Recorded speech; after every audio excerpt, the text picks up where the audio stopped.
Hello friends, स्वागत है आपका मेरे एक और नए ब्लॉग में। तो कैसे हैं आप सब? उम्मीद है सब लोग बहुत ही अच्छे होंगे।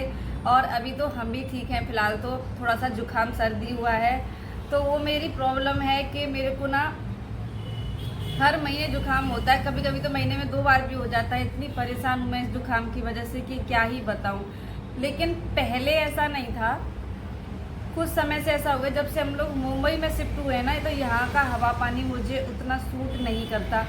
इसीलिए उसकी वजह से मेरे को हो जाता है बहुत जल्दी जल्दी सर्दी जुकाम। तो मैं क्या करूँ अभी इसका, तो ऐसे ही चल रहा है मेरा। तो फ्रेंड्स, जैसे कि मैंने आपको पिछले ब्लॉग में बताया था कि मैं आज से अपने जो भी रियल लाइफ है वो शेयर करने वाली हूँ आपके साथ में। तो जो मेरी रियल लाइफ की जो बात थी, अभी भी जो मैंने आपके बोला था सर्दी जुकाम के बारे में, तो वो भी उसका एक हिस्सा है। तो मैं ये भी बता देती हूँ आपको कि मेरे को ना बहुत जल्दी जल्दी सर्दी जुकाम हो जाता है। कभी कभी महीने में 2 बार हो जाता है। तो इसकी वजह से मुझे बहुत तकलीफ़ होती है।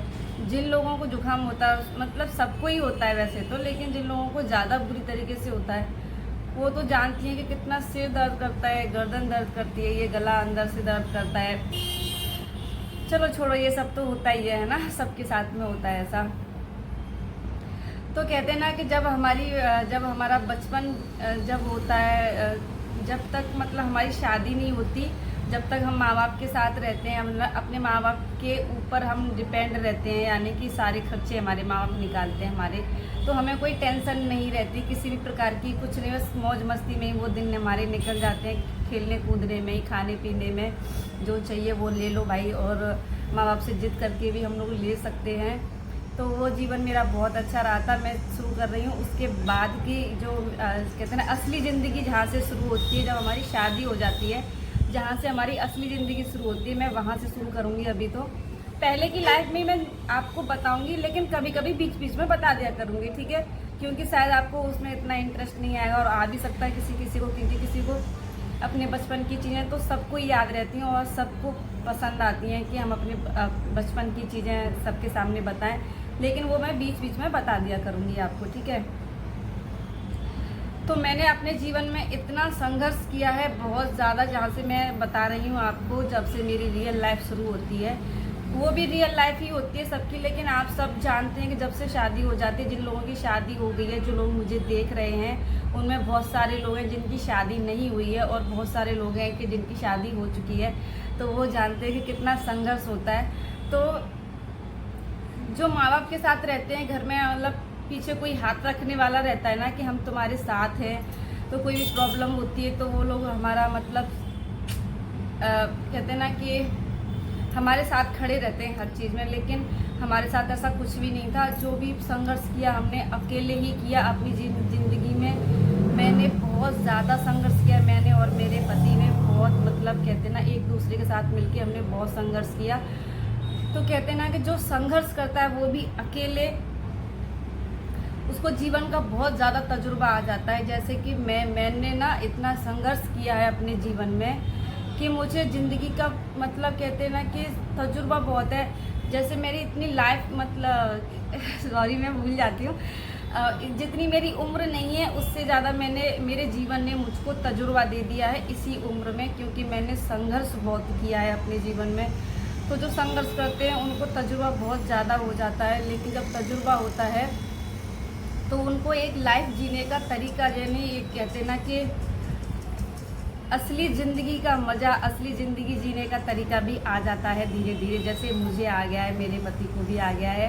तो हम लोगों ने ना अपने जीवन में इतना अकेले संघर्ष किया ना, सुख दुख जो भी था अपने साथ मिलके हमने उसका सामना किया। कभी किसी की मदद नहीं मांगी, लेकिन जिससे मदद मांगी भी वो कभी कोई सामने आया भी नहीं। सच बताएं, कभी कोई सामने आया भी नहीं था कि हमारी कोई मदद करने वाला रहे। तो हमने कभी 1-2 बार मांगा, लेकिन किसी ने मदद किया नहीं, तो फिर हमने छोड़ा कि चलो जाने दो, जो भी है अपने आप देख लेंगे कि क्या होगा। लेकिन सबसे मेन बात यह है कि संघर्ष जब हमने किया अपने जीवन में तो तजुर्बा आया। तजुर्बा आता है जिस इंसान को, उस इंसान को ना पैसे कमाने के रास्ते भी समझ में आ जाते हैं कि पैसा कैसे कमाया जाता है। तो पैसा कैसे कमाया जाता है वो चीज़ समझ में आ जाती है, लेकिन पैसा कमाने के लिए पैसा भी खर्च करना पड़ता है, ये भी समझ में आ गया कि पैसा कमाने के लिए पैसा खर्च करना पड़ता है पहले, उसके बाद हम पैसा कमाते हैं, यानी कि पैसे से पैसा कमाया जाता है ना। जब हमारे पास पैसा ही नहीं हुआ, लेकिन कहते हैं उस तजुर्बे का करेंगे क्या, जब पैसा ही नहीं है लगाने के लिए तो पैसा कमाएंगे कैसे, तो वो तजुर्बा हमारा रखा का रखा रह जाता है, क्योंकि ज़्यादातर सबके साथ में ही ऐसा होता है। मैं आपके सामने हंस रही हूँ, लेकिन मेरे अंदर कितना दुख है वो मैं कैसे दिखाऊँ आपको, मैं कैसे बताऊँ कि मेरे अंदर कितना दुख है इस चीज़ का कि कुछ कर नहीं पा रही हूँ मैं इतना। लेकिन हाँ ये है कि कहते हैं ना कि जब हमारे पास दुख आता है या किसी चीज़ के बारे में, मतलब ना एक ऐसी दुर्घटना हमारे साथ हो जाती है कि हम बहुत टूट जाते हैं, बहुत ज़्यादा हताश हो जाते हैं। उस समय में मैंने हमेशा अपना धैर्य रखा, मैंने कभी अपना धैर्य खोने नहीं दिया। मैं ये समझती थी कि दुख आया है तो कभी सुख भी आएगा। मैंने एक चौपाई पढ़ी थी रामायण में, जो है कि धीरज धर्म मित्र और नारी आपातकाल परखिए चारी, है ना। तो उसका अर्थ यही होता है कि अगर हमारे पास कोई दुख आता है, कोई संकट हमको घेर लेता है, उस समय में हमको सबसे ज़्यादा धीरज की ज़रूरत रहती है। अपना धीरज यानी धैर्य नहीं खोना चाहिए कभी भी। अगर हम धैर्य के साथ कुछ काम करते हैं तो कुछ गलत नहीं करेंगे। अगर हम अपना धैर्य खो के कोई काम करते हैं ना, जैसे घबरा जाता है इंसान कि अब क्या होगा कैसे होगा, उससे कुछ नहीं होता है। ये चीज़ मैंने सीखी है कि उससे कुछ नहीं होता। हम लोग टेंशन करेंगे तो उससे कुछ नहीं होने वाला। उस टेंशन से हमारा बॉडी डैमेज होगा, हमारा दिमाग भी डैमेज होता है ज़्यादा टेंशन लेने से। कहते हैं ना कि चिंता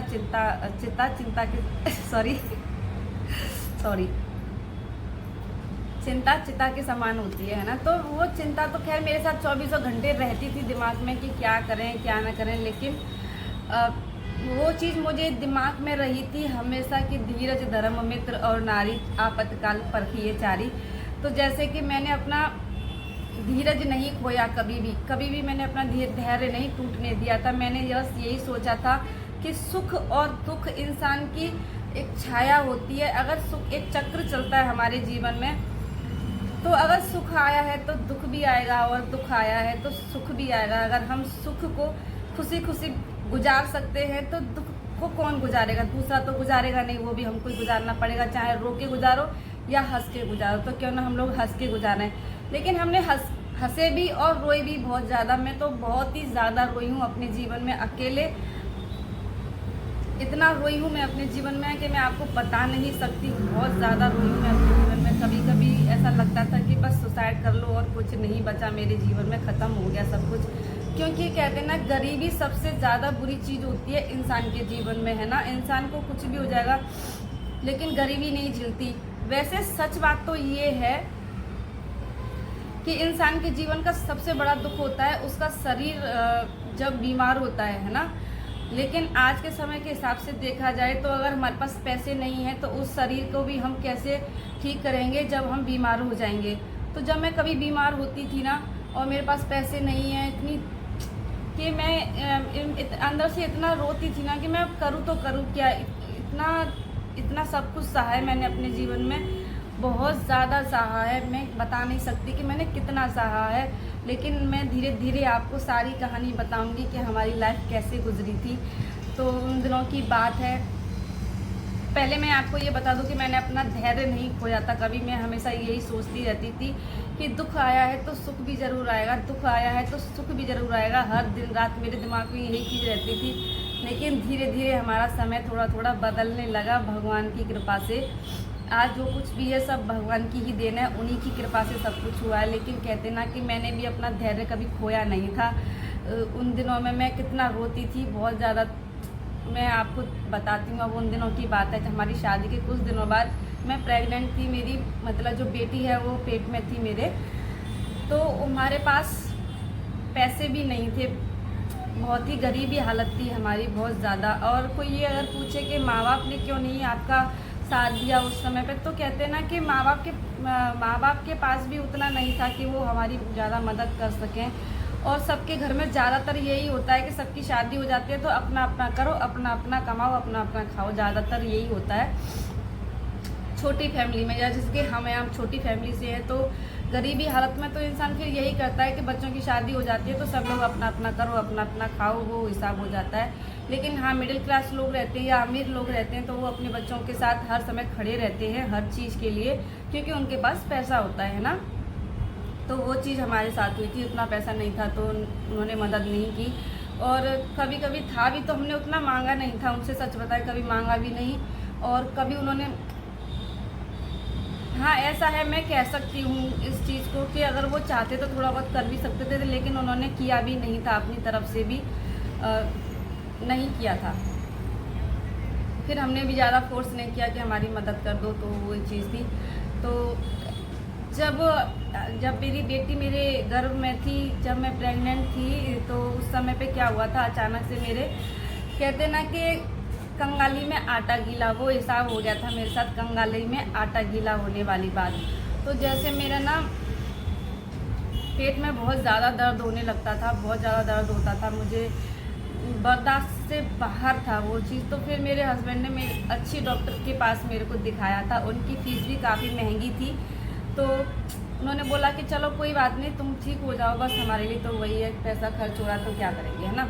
लेकिन सैलरी कितनी थी उनकी, आप झूठ मानोगे, 6,000 रुपये थी बस। 6,000 रुपये में हम लोग इंदौर में रहते थे, तो 6,000 रुपये में हमको घर का किराया देना है, लाइट बिल भरना है और उनके आने जाने का खर्चा निकालना है। जो वहाँ ड्यूटी जाते थे उनका खर्चा लगता था ना आने जाने का, वो भी तो उसका भी खर्चा निकालना है और घर का राशन भी लेके आना है। और हमारे कहते हैं ना कि अगर खाना चाहिए तो पहनना भी चाहिए, तो कपड़े भी थोड़ा बहुत लेने थे, बिस्तर भी चाहिए, बर्तन भी चाहिए, सब कुछ चाहिए होता है ना। तो उन 6,000 में हमने कैसे अपना जीवन गुजारा था कि वो दिन मैं आज याद करती हूँ तो बहुत ज़्यादा ये सोचती हूँ कि कैसे थे वो दिन मेरे, कि मेरे पास 10 रुपये भी अच्छे से, कभी जैसे सैलरी आज आई है तो कल के दिन पूरी ख़त्म हो जाती थी। जैसे राशन लेके आई, लाइट बिल भरा और घर का किराया दिया, क्योंकि हम लोग किराए से रहते थे तो घर का रेंट देना है। और अपना मेरी दवाई भी आती थी उस समय पे। मेरे हस्बैंड ने बोला भी था मेरे को कि हमें ये बच्चा अगर हम नहीं चाहिए, हम अबॉर्शन करा देते हैं। लेकिन मेरी जिद थी कि नहीं, मैं जब भगवान की मर्ज़ी होती है ना तो उनकी मर्ज़ी के बिना कुछ नहीं होता। तो ऐसा हो गया था कि मेरी मर्ज़ी थी, मेरी जिद भी थी कि नहीं, मैं ऐसा नहीं कर सकती, क्योंकि भगवान जिसको जन्म देते हैं ना, पृथ्वी पर भेजते हैं, तो उनके द्वारा सब कुछ होता है। तो उन्होंने भेजा है तो कुछ सोच के ही भेजा होगा। और जब भगवान हमको पृथ्वी पर भेजते हैं तो हमारा लेखा जोखा पहले ही लिख गया होता है कि हम वहाँ जाएंगे, इतना हमको मिलेगा।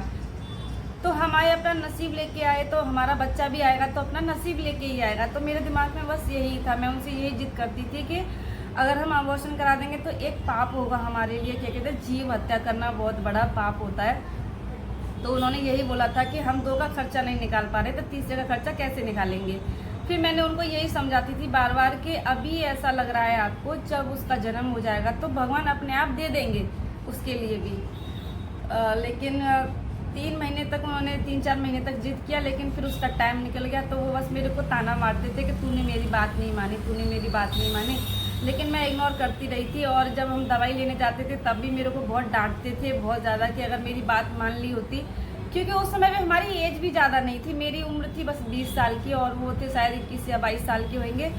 तो इतनी छोटी उम्र में इतना संघर्ष करना, और ड्यूटी जाते थे और नींद आती थी सुबह सुबह तो उनको उठ के जाना पड़ता था। छोटी उम्र में ऐसा होता है अक्सर, क्योंकि इतनी छोटी उम्र में फैमिली अपने आप गुजारना, ये सब करना बहुत ज़्यादा दिक्कत वाली बात हो जाती है ना। फिर ऊपर से तीसरे मेहमान के आने की ये टेंशन थी कि तीसरा अगर ये हमारे परिवार में जुड़ जाएगा, हम लोग 3 हो जाएंगे, तो फिर खर्चा कैसे निकलेगा, बहुत दिक्कत हो जाएगी फिर तो। वो उसी टेंशन में थे और मैं ये टेंशन में थी कि पहला डिलीवरी है मेरा और खाने के लिए इतना कुछ है नहीं, दवाइयाँ खाती हूँ मैं और दवाइयों का इतना खर्चा, तो खाने का खर्चा मैं कहाँ से निकालूंगी। जैसे प्रेग्नेंट लेडीज़ को जो चीज़ चाहिए होती है भरपूर मात्रा में, वो चीज़ मुझे नहीं मिली थी। और मिली मतलब पैसे ही नहीं थे उतने के उतना कर पाए। लेकिन हाँ, मेरे हस्बैंड ने यही बोल दिया था कि चाहे मुझे कर्जा लेना पड़ेगा, अगर तेरी जिद है कि मेरे को बच्चा लेना ही है तो फिर तेरी ज़िंदगी के साथ खिलवाड़ नहीं करूँगा। छोटी उम्र है, अभी पहला बच्चा है, तो उसमें क्या रहता है कि थोड़ी प्रॉब्लम आती है ना, तो मेरे साथ वही वही होता था। मेरे को चक्कर भी बहुत आते थे, पेट में दर्द बहुत ज़्यादा होता था, और मैं अकेली थी, कोई सहायता करने वाला नहीं किसी भी प्रकार से। लेकिन हाँ, ये था कि कभी मेरी तबीयत ख़राब हो जाती थी ना, तो मेरे हस्बैंड अपने आप खाना बनाते थे, टिफ़िन लेके जाते थे, और मेरे लिए भी खाना बना के रख के जाते थे कि ये खाना खा लेना। तो बस कहते हैं ना, एक दूसरे के साथ में हमने ऐसे जीवन गुजारा था। मेरे को उस समय भी ये लगता था कि शायद कोई इतना नहीं करेगा, सुबह उठ के खाना बनाना, फिर ड्यूटी जाना, फिर आके फिर मेरे को हॉस्पिटल लेके जाते थे डॉक्टर के पास, तो इतना खर्चा होता था ना। हाँ, टें भी बहुत करते थे वो कि तेरी वजह से इतना खर्चा हो रहा है, पैसे है नहीं है, दूसरों से मांगने पड़ते हैं, दूसरों से मांगेंगे तो चुकाना भी पड़ेगा ना, तो वो कहाँ से करेंगे। तो वो दिक्कत ये थी कि बहुत ज़्यादा फेस किया था हमने ये चीज़ को।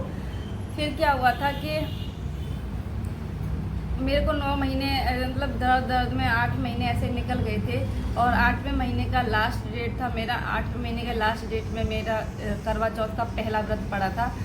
तो करवा चौथ का व्रत मैंने रख लिया था, दूसरा व्रत था मेरा।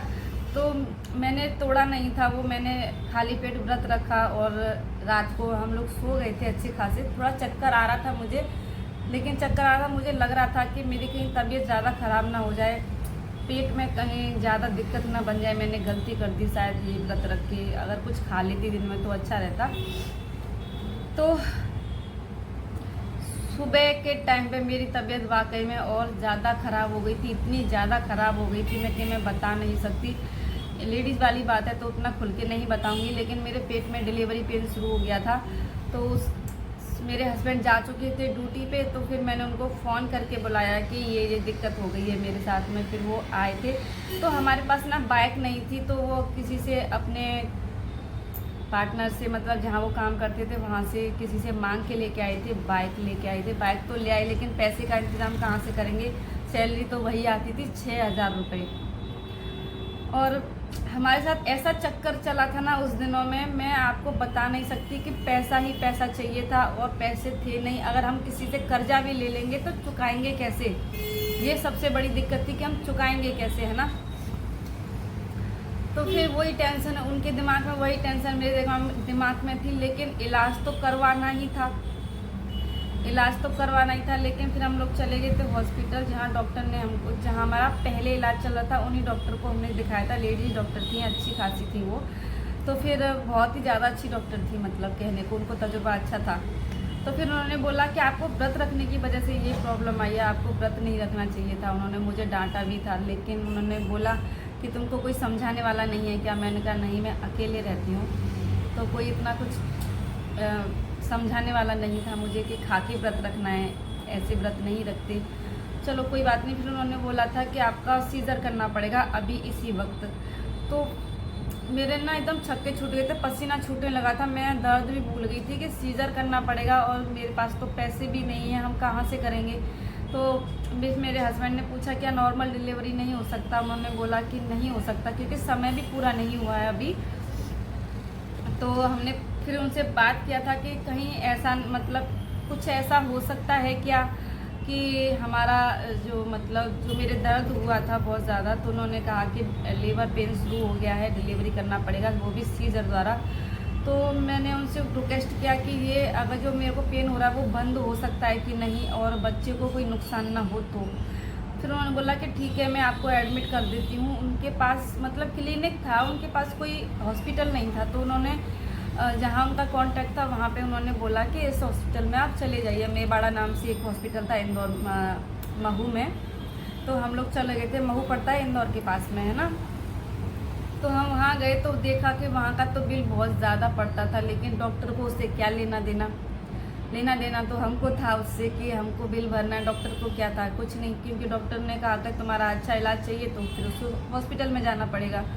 तो फिर मैंने उनको बोला कि आप वहाँ नहीं रहेंगी तो वहाँ जाने से मेरा मतलब क्या।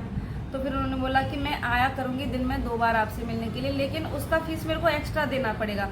तो हमने पूछा कितना, कि जितना मैं यहाँ लेती हूँ, यानी 1200 रुपये वो लेती थी, तो 1200 रुपये वहाँ देना था दिन में 2 बार, यानी 2400 रुपये हो जाया करते थे। नहीं, जहाँ वो लेती थी वहाँ कम लेती थी, लेकिन उन्होंने बोला कि मेरे आने जाने का भी लगेगा, तो उसके हिसाब से 1200 रुपये एक बार की मैं लूँगी आपसे, तो मैं सुबह शाम दोनों बार आपको चेक करने आया करूँगी, देखने के लिए आया करूँगी।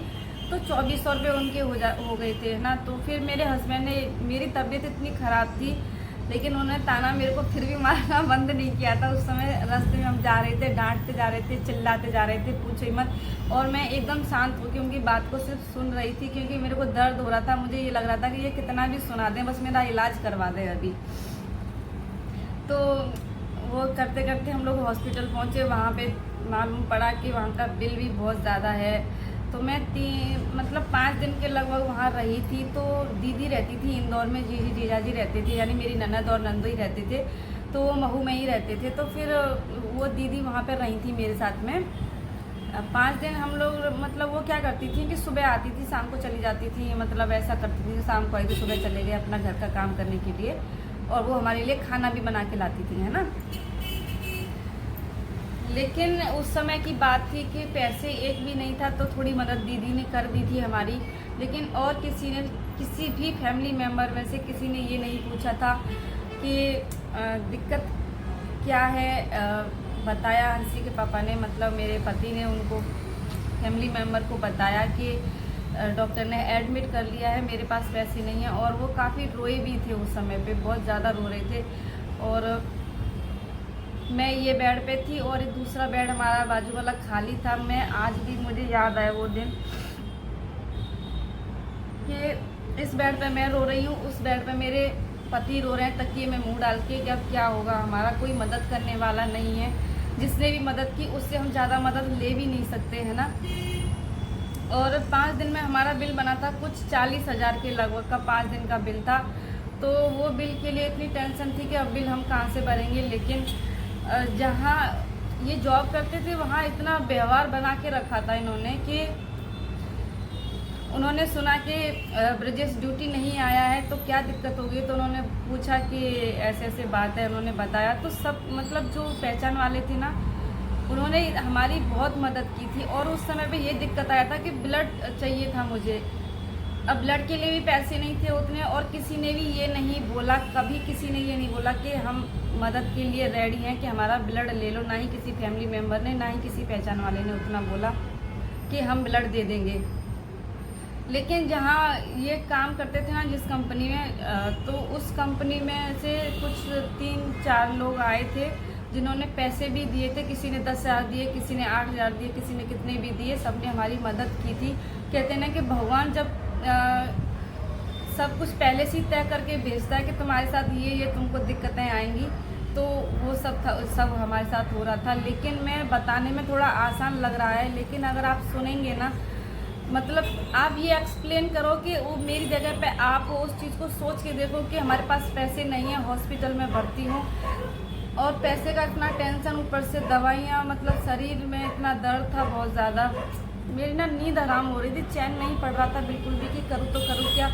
फिर मैं यही सोचती थी कि मेरे पति ने सही कहा था, अगर हम लोग अबॉर्शन करा देते उस समय पर तो ये दिक्कत नहीं आती। फिर मैं सोचती बार बार कि भगवान ने जो भी सोचा होगा वही होगा, उससे ज़्यादा तो कुछ नहीं हो सकता। पुराने कहते हैं ना कि पूर्व जन्म के कर्म हमारे कुछ ऐसे होते हैं कि जो हमको भुगतना ही पड़ता है। तो वो चीज़ मैं सोचती रहती थी हर समय कि देखते हैं क्या होता है, देखते हैं क्या होता है वो करके।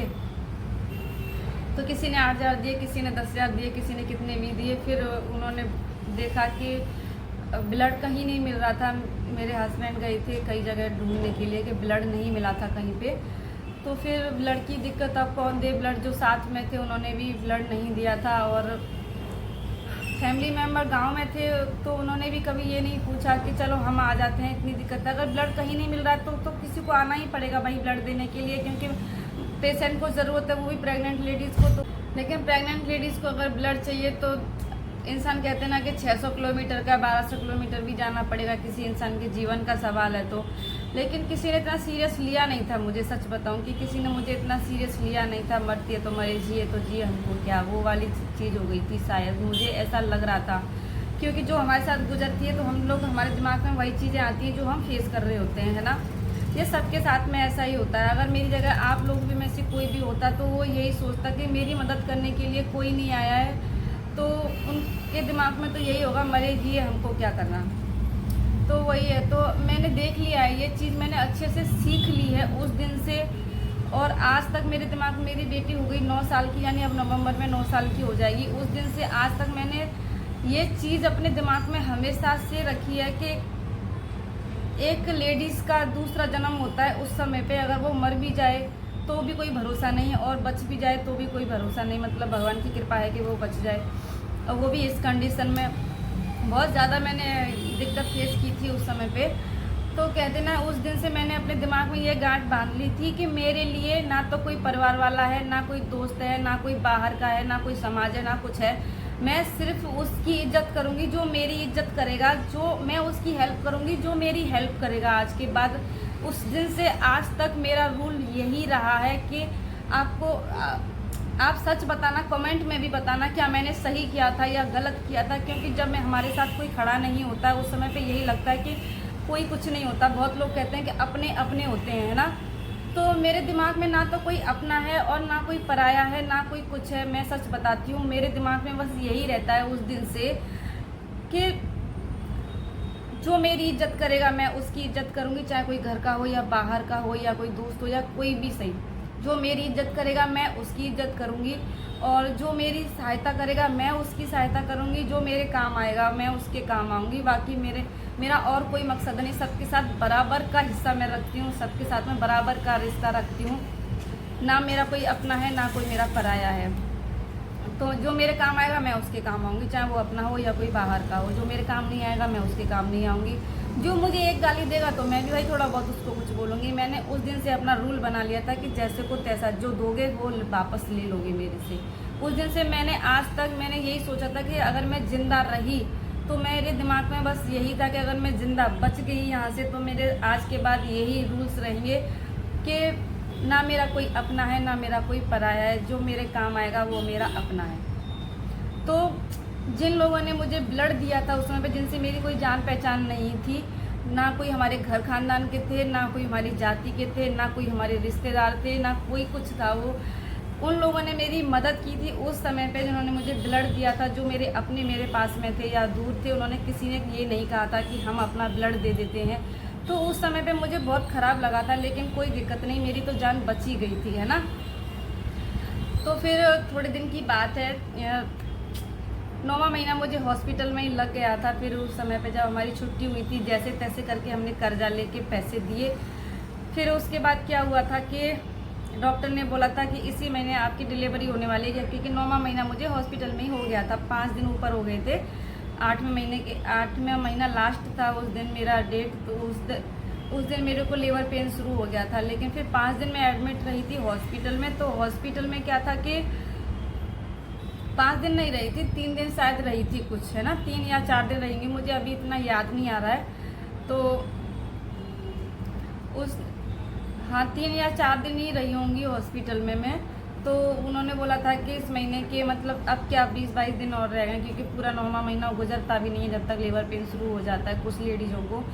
तो मेरे को लग रहा था 20-22 दिन बाद ही फिर मेरा सीजर होने वाला है। अब उसके लिए हम कहाँ से पैसे इकट्ठे करेंगे। तो घर आके फिर वही टेंशन, और मेरी तबीयत इतनी ख़राब हो गई थी, पूरा मुंह सूज गया था क्योंकि पानी चढ़ा था मेरे ऊपर, ब्लड भी नया चढ़ा था। तो उसकी वजह से बॉडी में सूजन बहुत ज़्यादा हो गई थी। तो उसकी वजह से मेरे को खुजली और जलन भी बहुत होती थी। तो उसके लिए अलग से दवाई लो। तो दवाइयों में इतना पैसा हमारा गया था ना उस समय पे, कर्जा भी बहुत हो गया था मेरे हिसाब से। तो क्योंकि कमाते कितना है 6,000 रुपये या 6,500 कुछ था उनका सैलरी, और कर्जा हो गया था हमारे पास 40,000 से ऊपर का। तो हम वो कर्जा कहाँ से निकालेंगे। और दूसरी टेंशन ये थी कि अब सीज़र होने वाला है, उसके लिए हम पैसे कहाँ से लेके आएंगे। तो फिर उसके लिए मैंने बहुत सुना था अपने पति से, बहुत ज़्यादा। उन्होंने मुझे, वो भी क्या करते बेचारे, अकेला इंसान क्या क्या देखे। तो उनके दिमाग में वही टेंशन थी कि अगर ये मेरी बात मान लेती तो ये सब नहीं देखना पड़ता, है ना। फिर आ गया था डिलीवरी का समय। तो फिर लेबर पेन मेरा शुरू हुआ था। तो लेबर पेन के लिए मैं पहले 27 नवंबर की बात है वो, नहीं 25 नवंबर की बात है, सॉरी 27 की बात है, भूल जाती हूँ। 27 नवंबर की बात है, मुझे लेबर पेन शुरू हो गया था सुबह में। तो मैंने अपने हस्बैंड को फिर बुलाया था कंपनी से। तो हम लोग गए थे हॉस्पिटल में, जो हमारे नज़दीकी हॉस्पिटल था तो हमने सोचा था कि अगर सीज़र ना हो तो ज़्यादा अच्छा है, पहले हम लोग नज़दीक के हॉस्पिटल में दिखा लेते हैं। तो वहाँ पे हम लोग गए थे, तो डॉक्टर ने मेरे को चेकअप किया तो उन्होंने बताया कि मतलब सीज़र डिलीवरी ही हो सकता है, नॉर्मल डिलीवरी नहीं हो सकता, कोई चांस नहीं है। और अभी तो लेबर पेन भी थोड़ा थोड़ा कम है इनको, लेकिन मुझे बहुत ज़्यादा हो रहा था। डॉक्टर को क्यों नहीं दिख रहा था मैं कह नहीं सकती। तो डॉक्टर ने ये बोला था कि आपका पहला डिलीवरी है, उम्र भी थोड़ी कम है, इसीलिए आपको थोड़ा ज़्यादा लग रहा है ऐसा, लेकिन ज़्यादा है नहीं है। तो मैं कहा शायद हो सकता है ऐसा। तो फिर हम लोग घर रिटर्न आ गए थे। उसी दर्द में मैं घर आ गई थी, क्योंकि हमारे पास पैसे नहीं थे उसके लिए, सीज़र के लिए। तो मेरे हस्बैंड ने बोला था कि चलो हम लोग दूसरे हॉस्पिटल में देखते हैं। तो डॉक्टर ने बोला है कि लेबर पेन भी थोड़ा कम है, तुमको ज़्यादा लग रहा है। लेकिन वो भी, उनकी भी उम्र इतनी ज़्यादा नहीं थी कि वो कुछ चीज़ को समझ सकें। तो डॉक्टर की बात मान के मुझे घर वापस ले आए, लेकिन मैंने उनको बोला भी था कि मुझे दर्द बहुत ज़्यादा हो रहा है, बर्दाश्त नहीं कर पा रही हूँ, मेरे को ना चक्कर सा आ रहा है उसकी वजह से। लेकिन उन्होंने मेरी कोई बात नहीं सुनी थी। और उनके साथ में हमारी दीदी भी थी, जो बड़ी ननद है मेरी, वो भी थी। तो उनकी तो पहले डिलीवरी हो चुकी थी, लेकिन पता नहीं उनके भी दिमाग को क्या हो गया था उस समय पे, वो भी नहीं समझ रही थी किसी भी चीज़ को। मेरी प्रॉब्लम थी ना, वो समझने की कोशिश ही नहीं कर रही थी कि मैं कह क्या रही हूँ, है ना। फिर मैंने अपने हस्बैंड को बोला कि पैसे तो तुमको देने ही पड़ेंगे, ऐसा तो नहीं है कि मैं पेट में ही इस बच्चे को लेके घूमती रहूँगी या नॉर्मल डिलीवरी घर पर ही हो जाएगी, ऐसा तो नहीं है। डॉक्टर ने बोला सीज़र होगा तो सीज़र के लिए तुमको इंतजाम करना पड़ेगा, किसी के सामने हाथ फैलाना पड़ेगा, कुछ भी करना पड़ेगा भाई, तो करना पड़ेगा, कैसे भी करके करवा दीजिए, मैं हाथ जोड़ती हूँ तुम्हारे। तुम मतलब बाद में तो उन्होंने बोला कि चुकाएंगे कैसे। तो फिर मैंने ये भी बोला था कि मैं नौकरी करके आपके पैसे चुका दूंगी, पर मेरा सीज़र करवा दीजिए। लेकिन हम लोग घर वापस आ गए थे। उस रात मैंने कैसे गुजारी थी, बहुत ज़्यादा मुश्किल मेरे को हुई थी उस रात। तो फिर मैं रात भर रोती रही थी, दीदी सो गई थी, ये भी सो गए थे दोनों आराम से, और मैं रात भर रोती रही थी, दर्द की वजह से। दर्द हो रहा था मुझे बहुत ज़्यादा। तो मैं यही सोची थी, हे भगवान, मैंने कौन सा ऐसा पाप किया था जो इतने बुरे कर्म मुझे, मतलब कौन से बुरे कर्म करके आई थी जो मुझे ये सब झेलना पड़ रहा है अपने जीवन में, क्यों हुआ है ऐसा मेरे साथ में, पता नहीं। फिर वो रात 27 की रात गुजर गई थी।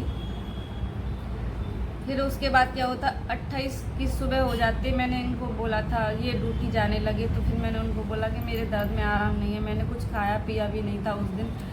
फिर ये ड्यूटी चले गए थे, बोले कि अगर डिलीवरी होनी होती तो ये इतना समय थोड़ी वेस्ट हो जाता, तुझे लग रहा है ऐसा कि तुझे दर्द ज़्यादा हो रहा है, लेकिन दर्द हो नहीं रहा है ज़्यादा, डॉक्टर ने मना किया था। तो मैंने कहा चलो ठीक है। उसी दर्द में मैंने 28 का दिन भी निकाल दिया। डिलीवरी इसीलिए नहीं हो रही थी कि डॉक्टर ने बोला था कि बच्चा ऊपर चढ़ा हुआ है, नीचे की साइड में नहीं है, ऊपर साइड चढ़ा हुआ है, तो सीज़र करके ही निकालना पड़ेगा। अब चाहे कितना भी दर्द होगा, वो बच्चा नीचे आएगा ही नहीं, क्योंकि वो ऊपर फंसा हुआ था, तो बच्चा कैसे नीचे आएगा। तो मेरी ननद ने भी मेरे को यही बात बोली थी कि तू कुछ ज़्यादा ही कर रही है, डॉक्टर ने बोला है कि दर्द तुमको महसूस हो रहा है, ऐसा है नहीं है, लेकिन अगर दर्द ज़्यादा होता तो तेरा बच्चा तो नॉर्मल हो भी जाता, तू इतना ऐसे बोल रही है। तो मैंने उनको यही बात बोली थी कि रिपोर्ट में आया है कि बच्चा ऊपर चढ़ा हुआ है, कितना भी दर्द रहेगा तो भी बच्चा नीचे नहीं आ सकता, मतलब नॉर्मल डिलीवरी हो नहीं सकती। तो दर्द में बच्चा मर जाए, मैं मर जाऊँ, तुम लोगों को तो कोई दिक्कत ही नहीं हो रही है, मतलब कोई समझने की कोशिश ही नहीं कर रहा है मेरी परेशानी को कि मैं कहना क्या चाह रही हूँ। मैं कहना क्या चाह रही थी, कोई समझने की कोशिश नहीं कर रहा। सबको ये लग रहा था कि ये ड्रामा कर रही है बस। लेकिन रिपोर्ट के अनुसार यही था कि बच्चा ऊपर चढ़ा हुआ है, वो नीचे आ नहीं सकता, चाहे कितना भी पेन रहेगा, कितना भी पेन रहे तो भी बच्चा नीचे नहीं आएगा, चाहे वो मर क्यों ना जाए अंदर। अब इसमें लेडीज़ की भी मौत हो सकती है, ये चीज़ समझने की कोई कोशिश नहीं कर रहा था। फिर मेरे को दिमाग में यही चीज़ आ रही थी बार बार कि किसी को कुछ पड़ी ही नहीं है मेरी, तो मैं मरूँ या जीऊँ। तो उस दिन से मैंने ये सोच लिया मेरा कोई भी नहीं है इस दुनिया में, और आज तक भी मैं यही समझती हूँ कि मैं अकेली हूँ, मेरी इस दुनिया में मेरा कोई है ही नहीं, कोई भी नहीं है मेरा। और आज ये सच बात है कि मेरी कभी किसी ने मदद नहीं की किसी भी प्रकार की। आज तक मैंने बहुत कुछ सहा है अपने जीवन में, लेकिन किसी ने मदद नहीं की मेरी। तो फ्रेंड्स, वीडियो हो जाएगा बहुत ज़्यादा लंबा, तो आज की कहानी मैं यहीं पे ख़त्म करती हूँ। आज के बाद मैं कल आपको बताऊँगी कि इसके बाद क्या हुआ था मेरे साथ में। अगर वीडियो में अगर आपको कुछ गलत लगा हो या कुछ सही लगा हो तो मुझे कमेंट में ज़रूर बता देना। जो मेरी डिलीवरी हुई थी वो कैसे हुई थी, तो उस हिसाब से मैं आपको आगे की कहानी बताऊंगी मैं कल वाले ब्लॉग में। तो इंतज़ार करना मेरे कल के ब्लॉग का। तो जब तक के लिए बाय बाय, मिलते हैं अगली वीडियो में एक